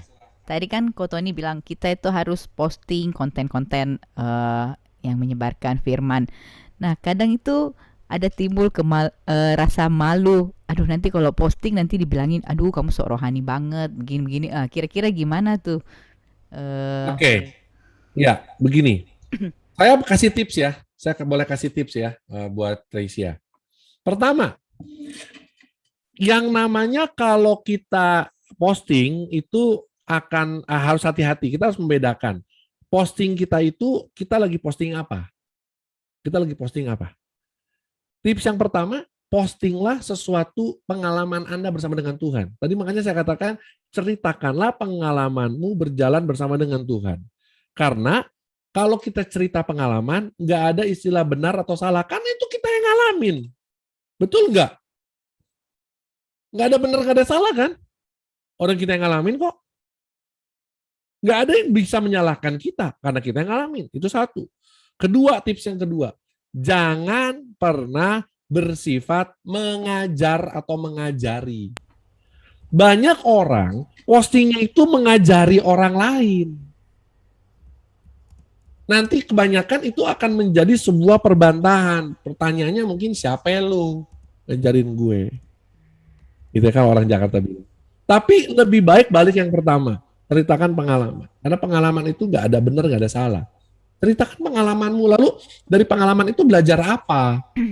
Ayat apa yang membuat kamu bisa berpikir atau melakukan hal seperti itu? Apa dasar ayatnya? Dibagikan, itu tidak mengajari. Tapi itu menjadi sebuah kesaksian yang hidup. Ya, dan yang kedua tipsnya jangan jatuh kepada mengajari orang. Tapi ceritakan pengalaman. Udah pasti aman deh. Apa yang dialami, hal-hal sederhana. Dari bagaimana hari ini dia pagi-pagi sekali, istri saya bangun, dia turun ke dapur dan dia menyiapkan bapau kesukaan saya. Itu bisa jadi sebuah konten sebenarnya. Saya cuma tinggal foto bapaunya, lalu saya tinggal posting. Alangkah indahnya hidup ini ketika kita semua bisa menjadi pelaku-pelaku kasih. Dan hari ini saya berterima kasih kepada Tuhan yang sudah memberikan kepada saya istri yang begitu pengertian, yang mengkukus bapau kesukaan saya dan menyediakannya di meja komputer saya di pagi hari ini. Terima kasih Tuhan, terima kasih istriku sayang. Saya yakin siapapun yang membaca posting itu tidak akan merasa terganggu. Kenapa? Karena itu pengalaman saya. Dibanding dengan saya foto bapaunya, lalu saya nulis begini. Perhatian ya ibu-ibu, kalau bikin kukus bapau, hati-hati. Jangan sampai kelamaan, karena nanti lembek. Itu Anda sedang mengajari ibu-ibu, nanti ibu-ibu gelisah baca posting Anda. Ini bapak-bapak sok tahu banget. Ya, itu satu. Istri Anda nanti akan curiga atau dia tersinggung. Kok lu posting seperti itu? Emang kelembekannya? Tinggal ngomong aja, nggak usah diumumkan ke seluruh dunia. Kalau istrinya kukus bapau kelamaan dan lembek. Ya. Nah, karena Anda mengajari. Nah, makanya kata-kata itu penting. Ya, kata-kata itu penting, hati-hati dalam berkata-kata. Oke, ada yang mau bertanya? FX Krestanto, PT SSK. Silahkan Pak, mau tanya apa? Karena dia mengangkat tangan. Oke, maksudnya apa Pak angkat tangan Pak? Boleh Pak di-unmute. Oke, ada lagi yang lain yang mau bertanya? Terjawab ya, Tricia ya, Sister. Ya, makasih Ko Tony. Ya, Pak Petrus kayaknya. Oh, Pak Silakan, Petrus. Pak Boleh, Petrus. silakan. Pak Petrus mana Pak Petrus? Pak Petrus Lapeng. Selamat malam Pak Tony. Selamat malam Pak Petrus. Selamat malam semua. Bagi saya luar biasa ini, Pak Tony. Iya. Saya tidak berlebihan kalau saya mengatakan pembawa materi di karismatik Santo Mikael Palopo yang sempat saya ikuti sebelumnya dan sampai saat ini yang paling berkenan bagi saya. Puji Tuhan, Pak. Terima kasih. Segala kemuliaan buat Tuhan. Mungkin agak berlebihan kalau saya mengatakan ini yang terbaik bagi saya. Saya tidak tahu yang sebelum-sebelumnya dan mungkin setelah ini. Makanya tadi Pak Tony saya berpikir apakah ada YouTube-nya ini Pak Tony ini. Saya akan cari jadi. Ya, oke. Terima kasih Pak Petrus. Saya ada YouTube saya ada, saya tampilkan ya. Saya ada YouTube, cuman memang YouTube saya lebih banyak praise and worship dan juga persekutuan. Ada khotbah, ada beberapa khotbah saya di YouTube, tapi nggak banyak ya, Karena saya lebih suka berkhotbah itu lewat podcast. Ya, sekali lagi tadi kan saya bikin podcast ya Bapak ya. Jadi silakan kalau Bapak mau, ada di situ YouTube saya Tony Chan, TONYCH3N1. Mohon maaf saya anak alay sedikit ya, agak alay. Lalu kalau mau dengar khotbah-khotbah saya bisa masuk ke Spotify atau apapun yang ada podcast Iman Yang Cengli. Tulis saja Iman Yang Cengli ya. Nanti ketemu sama saya di sana ya, bisa mendengar suara saya. Silahkan, semoga jadi berkat. Terima kasih. Ya, terima kasih Pak Tony. Jadi saya juga tadi berpikir kalau ini kan biasa direkam Tresia ini. Saya bilang kalau dia edarkan di saya akan pasti simpan. Saya akan pasti simpan ini. Baik, silakan. Boleh. Bagi saya ini orang bilang up to date sekali dan cocok sekali untuk zaman ini, zaman milenial. Jadi kalau materi ini seharusnya terus dibicarakan di mana-mana ini seharusnya ini. Boleh Pak. Bapak promosikan saja saya Pak untuk bicara di mana. Kelihatannya Bapak dari sekolah Konsili Vatikan II Pak ya. Saya ikut juga di situ Pak. Ya. Boleh, saya mau diundang untuk berbicara mengenai hal ini karena salah satu kerinduan saya adalah bagaimana kita mau menyeimbangkan internet dunia digital ini dengan konten-konten positif. Itu saja. Ya, karena saya sangat peduli sama nasib anak-anak saya, Pak. Anak cucu saya nanti kasihan, Pak. Internetnya penuh dengan hal negatif, Pak, kalau kita yang mulai, Pak. Ya kan? Ya, mari kita tinggalkan. Mari kita dengar. Ya, mari kita dengarkan, mari kita penuhi internet dengan jejak digital dari kita yang baik, yang positif dan membangun. Itu, Pak. Ya. Terima kasih Pak Tony. Ya, terima kasih Pak Petrus. Segala kemuliaan hanya bagi Tuhan. Saya hanya alatnya. Oke, ada lagi yang mau lain? Yang mau bertanya? Silahkan. Tanya dong Pak Tony. Boleh dong Bu Nini. Ini mau nanya nih Pak Tony kan sering nih tanpa disadari niatnya baik, ternyata ujung-ujungnya ternyata banyak kontroversi ketika kita upload. Nah, apa sih yang bisa kita lakukan ketika apa yang kita sebarkan itu ternyata jatuhnya banyak yang menghujat, terus ada yang niatnya membagikan secara ini hal yang rohani, tapi ternyata akhirnya mendatangkan banyak yang tidak sesuai menurut mereka dan menjadikan itu bahan pertengkaran jadinya. Bagaimana menyikapi hal tersebut? Ya, balik lagi sama tipsnya ya. Tadi pertama, jangan kita bicarakan seperti menggurui, itu satu. Kalau kita sudah mulai menggurui, udah salah ya. Tetapi mari kita mulai berangkat dari pengalaman. Itu satu. Kedua, jangan bermain di pinggir jurang. Artinya bermain di pinggir jurang itu istilah ya. Kalau mengatakan sesuatu, jangan sekali-kali berbicara yang berbau dogma, ajaran gereja, hukum gereja. Karena begini, kita akan diserang bukan karena mungkin kita benar mengatakannya, tapi masalahnya kata-kata itu keluar dari mulut kita. Itu yang akan bisa bahaya.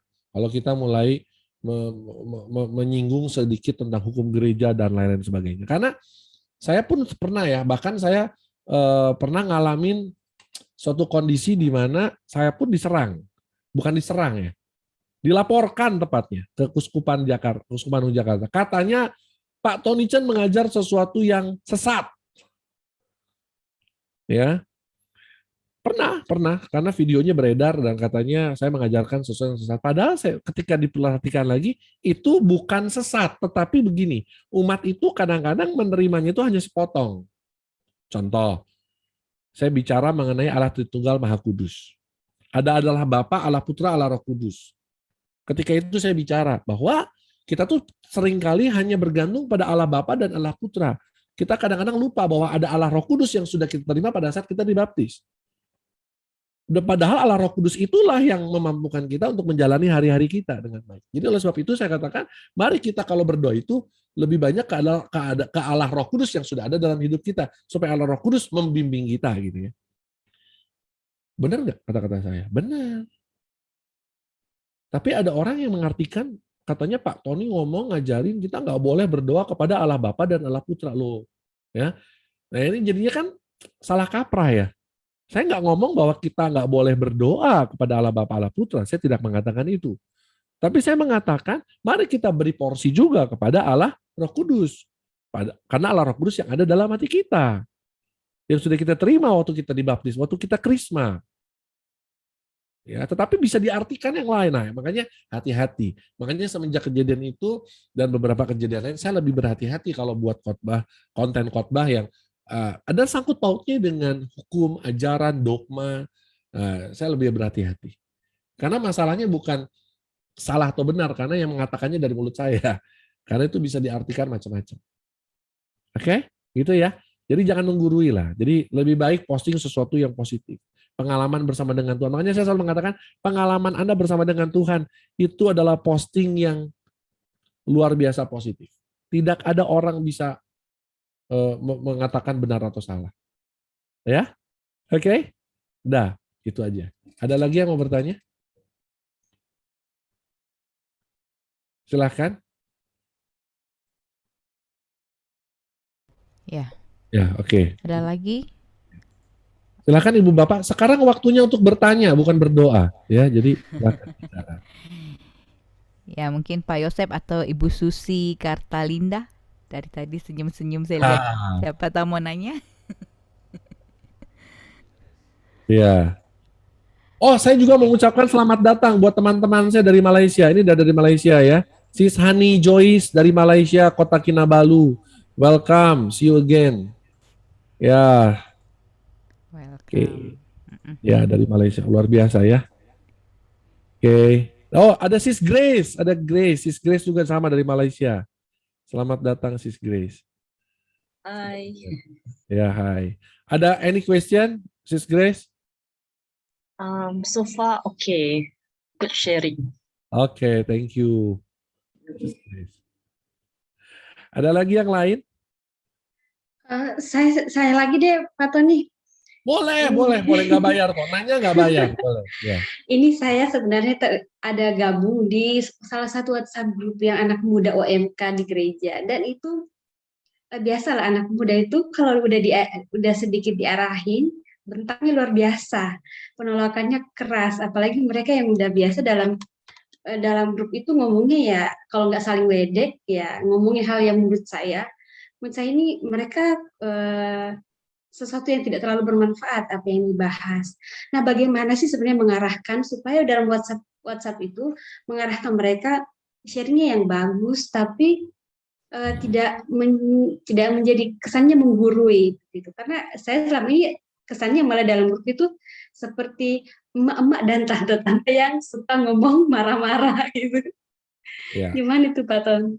Oke, saya mengatakan dua hal. Yang pertama, buat Ibu Nining, ya memang Anda harus menjadi tante-tante seperti emak-emak untuk anak muda ya, karena memang anak muda itu butuh didampingi ya. Selamat buat salib dan setiap pelayanannya ya. Lanjutkan terus, tetapi memang caranya. Nah, ini yang kedua, masalah caranya. Nah, caranya itu adalah sometimes kita nggak bisa langsung perubahan itu kita langsung dari kita. Kadang-kadang kita perlu mengajari mereka. Pertanyaan simpel buat saya kepada Bu Nining. Apakah anak-anak muda itu pernah diberikan pembekalan?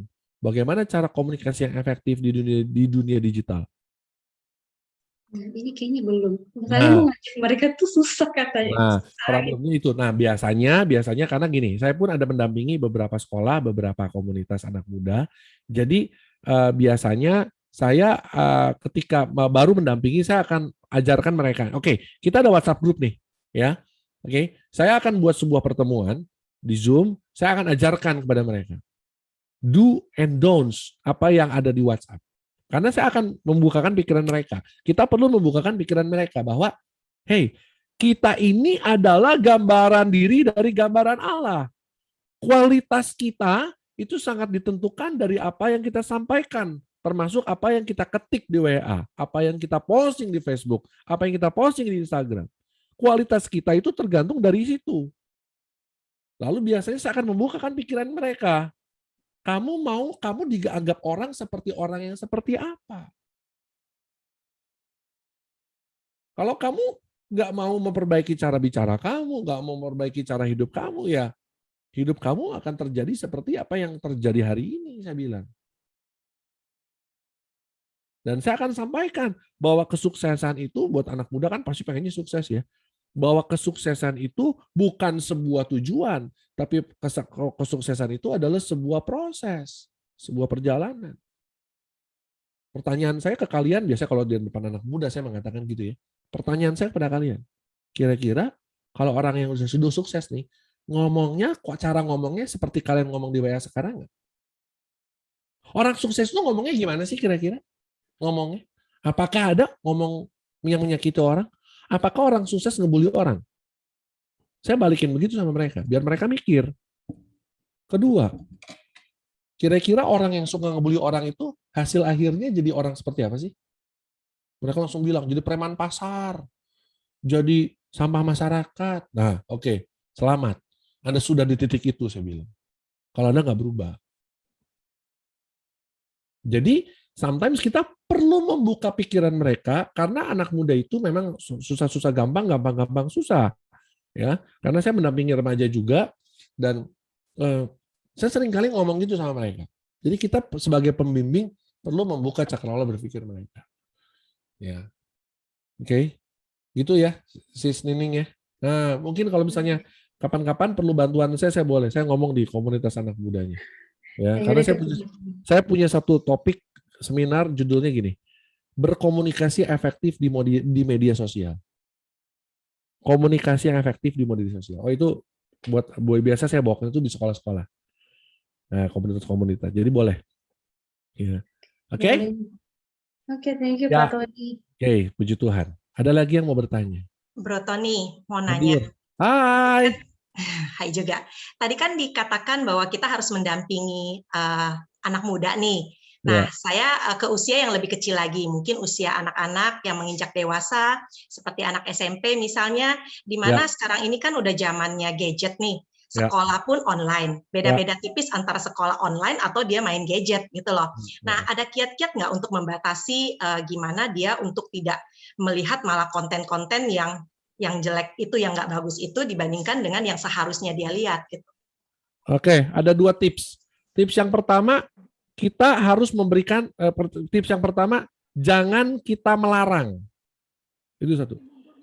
Karena anak SMP itu semakin kita larang, jangan buka website bokep ya. Oh, dia buka website bokep. Makin dibuka. Jangan ya. Pertama, jangan dilarang. Kedua, kasih pengertian. Apa sih efek buruknya pornografi? Apa sih efek buruknya hal-hal yang seperti itu? Apa sih efek buruknya internet? Apa sih seperti itu? Jadi kayak saya ada membimbing beberapa komunitas di beberapa sekolah. Saya selalu membombardir grup WA itu yang isinya anak-anak SMP itu yang lagi semangat-semangatnya itu. Saya bombardir mereka dengan data, dengan fakta mengenai betapa efek buruknya nonton film porno, efek buruknya masturbasi, semua saya bombardir dengan berita-berita seperti itu. Jadi saya bilang gini, oke ya, Kak Tony nggak tahu ya, kalian megang handphone lagi buka apa, kita nggak tahu. Tapi Tuhan tahu.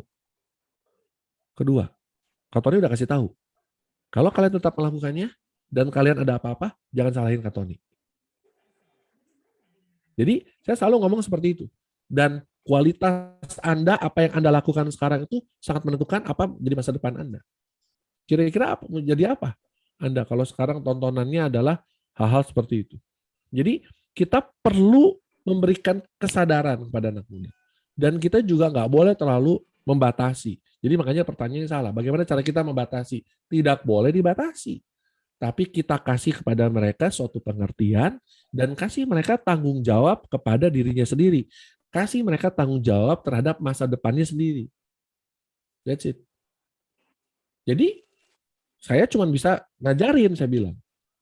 Tapi masa depan kamu di tangan kamu. Selesai. Gitu kan? Kamu adalah apa yang kamu lakukan sekarang. Gitu ya, si Susi ya. Jadi jangan dibatasi. Tapi diberikan pengertian dan jangan dilarang. Udah, gitu aja. Disadarkan. Karena otak remaja memang agak-agak somplak ya memang. Dilarang malah dilakukan. Ya memang begitu. Nanti kapan-kapan ikut seminar saya mengenai bagaimana cara menangani remaja.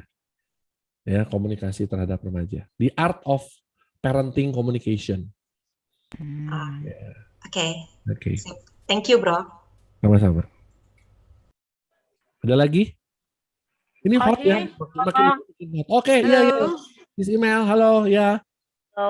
Coach, mau tanya, ini sebetulnya lebih kecil lagi nih. Anakku usianya 9 tahun, cowok. Jadi, sebetulnya kan tadi Coach bilang bahwa sebetulnya anak-anak sekarang malah lebih banyak yang main game, pun akhirnya diambil pemerintah buat Droid punya ini ya, bikin untuk menguasai Droid punya ini sana. Jadi tapi di pihak saya tuh saya masih berpikir begini, dia kan 9 tahun usianya, jadi masih saya sebetulnya membatasi dia untuk kayak sosial medianya kayak Facebook atau Instagram, karena menurut saya belum penting gitu.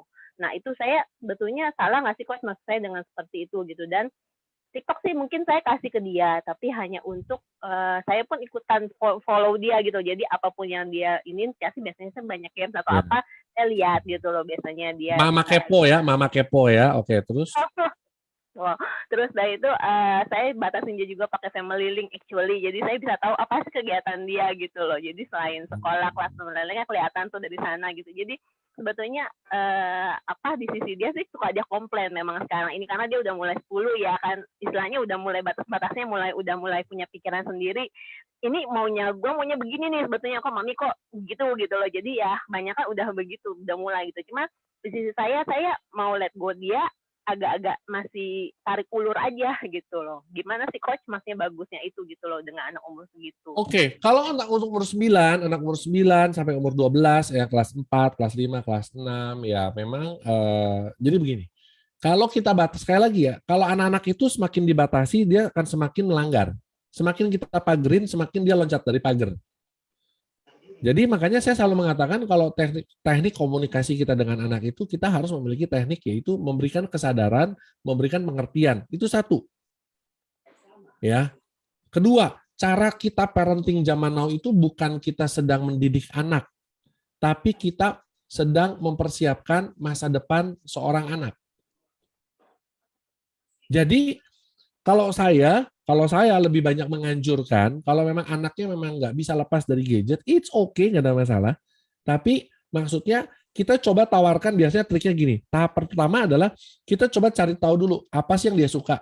Pasti saya tahu begini, walaupun dia suka gadgetnya itu apa? Lebih arah ke mobil kah? Lebih arah ke robot kah? Lebih arah ke mana? Ke fashion mungkin? Kemana? Pasti ada cabang-cabangnya itu. Nah, kita fokuskan. Jadi contoh begini, kalau anaknya cewek, dia lebih suka kepada desain, anime, bikin baju, apa segala main gamenya seperti itu. Ya udah, kita cari kegiatan di luar sana ekstrakurikuler atau cari guru, cari pelatih, cari mentor yang bisa ngajarin anak kita bagaimana untuk menjadi seorang desainer atau menjadi seorang apa gitu ya.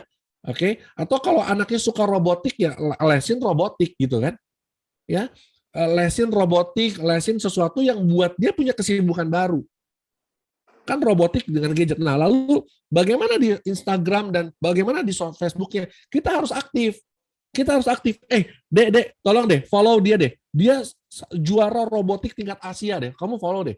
Kamu coba belajar dari dia. Coba kamu DM sama dia. Dek, ini dek, ada Facebook bagus dek, ada video YouTube bagus. Jadi kita yang ngasih konten-konten positif sesuai dengan minat anak itu. Jadi bukan dalam arti, oh gimana ya, saya perlu batasin gini. Bukan. Justru anak kita tuh perlu dikasih kesibukan yang lebih. Supaya dia fokus ke sesuatu yang dia suka. Kalau kita udah tahu apa yang dia suka, kayak contoh, anak saya suka main gadget. Tapi selalu gadgetnya itu hubungannya tuh sama Lego, Minecraft, dan sebagainya. Wah, saya tahu nih, ini anak saya arahnya ke sana nih. Akhirnya saya arahkan dia untuk, nih, tonton video ini. Tonton video. Jadi kalau dia main gadget, saya tahu yang dia tonton pasti video-video Lego. Video-video bagaimana membuat ini. Dan sekarang lagi liburan sekolah, saya lagi tadi bicara sama istri saya untuk menyekolahkan anak saya kelas liburan ini belajar robotik. Karena dia suka yang puzzle-puzzle segala macam, dia suka. Ya udah, saya sekolahin aja. Akhirnya dengan kita seperti itu, memang dia tetap sibuk di gadget. Tapi di gadgetnya untuk sesuatu yang kita tahu itu positif. Kita tahu itu memang hobinya dia. Kita tahu dia nanti akan menjadi spesialis mungkin di situ. Gitu ya. Lalu jangan salahkan anak kalau tiba-tiba udah kita beliin ini segala macam gini, lalu tiba-tiba dia pindah bidang yang lain. Jangan disalahin. Ya itu namanya anak-anak ya. Kita ikuti aja kemana. Oh kamu sekarang suka ini. Oke, kalau gitu nanti mami kasih ya link-link YouTube, Instagram yang kamu harus follow, apa segala macam. Pilih. Kita harus aktif sebagai orang tua, sebagai pendamping anak. Gitu ya. Semoga bisa membantu, semoga bisa menjadi dekat. Jadi jangan dibatasin, justru disibukin dengan sesuatu yang lebih positif. Gitu. Oke. Ya, thank you. Oh, luar biasa nih kalau di Bro. terus bahaya nih. Bro, boleh saya tanya? Wah, boleh terakhir ya. Makin rame nih. Terakhir ya Bu Atik ya. Ya, Ibu Atik. Malam Bro Tony. Selamat malam, Bu Atik. Kalau saya nih kebalikan nih. Malam. Kalau saya nih kebalikan ya. Ada rasa kekhawatiran saya itu gini, anak saya itu kan umurnya 20 tahun. Dia sekolah di luar dan mulai kalau kehidupan di sana itu kan masih sendiri ya. Jadi dia tuh bersihin apartemen, oh udah oke nih gitu ya. Nah, yang saya takutkan adalah kadang-kadang saya merasa aduh kok dia udah nggak butuh saya lagi ya. Nah, gimana itu ya kalau perasaan seperti itu ya. Kadang misalnya kita punya, ayo dong kamu bertekun dalam doa dong. Iya mama, apa sih sekarang kita tuh kadang-kadang ya nggak perlu punya harapan deh. Yang penting yang ada di depan kita aja itu yang mesti kita kerjakan, itu yang mesti kita lakukan. Jadi nggak usah banyak berharap deh. Nah itu loh yang kadang-kadang tuh saya, aduh is this so confidence. Jadi saya suka kadang-kadang takut, aduh gimana ya ini ya saya ya. Udah cuma anak satu gitu kan. Kalau itu saya secara pribadi saya ya. Gitu. Gimana tuh bro? Oke, ya karena umur 20 masih area peralihan ya, masih yang adult, masih remaja, ya memang remaja seperti itu. Karena mereka itu sedang mencari identitas, mereka sedang mencari jati diri, dan mereka nggak mau disebut anak-anak, disebut dewasa, betul. masih minta duit sama maminya kan. Nah jadinya kalau seperti itu ya kita sebagai orang tua, cara komunikasinya kita jangan terlalu berharap bahwa anak kita akan selalu mencari kita. Tapi tugas kita sebagai orang tua tetap lakukan yang terbaik. Kita kasih konten-konten yang baik ya di WA-nya. Jadi Bu Atik mungkin bisa mulai dengan tiap hari bikin konten apa, penyemangatan atau apa gitu kan. Atau kirim konten-konten di forward apa yang lucu-lucu atau sesuatu yang bermanfaat, sesuatu yang membangun iman. Tapi ingat, nggak boleh terlalu panjang. 2, harus sesuai dengan usianya. Dan yang ketiga, jangan terlalu sering. Yang paling sering anak-anak remaja itu nggak suka adalah kata-kata dari maminya yang ngomong, kamu lagi apa, sama siapa, berapa lama. Nah itulah kata-kata itu yang langsung akan mereka langsung blocking. Ya. Tapi maksudnya gini, mungkin kita bisa seperti ini ya, Dek, mami nggak tahu Ade lagi ada di mana, tapi dimanapun Ade berada, mami cuma mau bilang bahwa mami baru saja mendoakan Ade. Tuhan berkati Ade. Mami baru baca ayat ini, semoga Ade juga baca. Good night, Dek. Jangan lupa minum obat, jangan lupa minum vitamin. Selesai. Jadi kita nggak usah terlalu kepo ya sama anak-anak kita ya. Nah itulah kadang-kadang kesalahan para emak-emak itu, emak-emak kepo itu nanya-nanya yang justru membuat anak-anak kita malah bikin blocking. Tapi kita tuh harus ada di pihak dia. Jadi apapun yang kamu lakukan sekarang, kamu ada di mana sekarang, mami support, mami dukung. Tapi intinya jangan lupa makan, jangan lupa ini, nah itu boleh lah. Ya, tapi kita jangan sampai, kamu lagi di mana? Lagi sama siapa? Wah, udah. Ya. Jangan banyak pertanyaan-pertanyaan seperti itu, bikin Ya. jurang pemisah. Ya, oke. Thank Bener you. banget Luar itu. biasa. Ya, ya. Ya, malam hari ini. Jadi tolong Thank ya, you, thank mama, you. ya, mama kepo yang ada di Zoom ini tolong bertobat ya. Oke.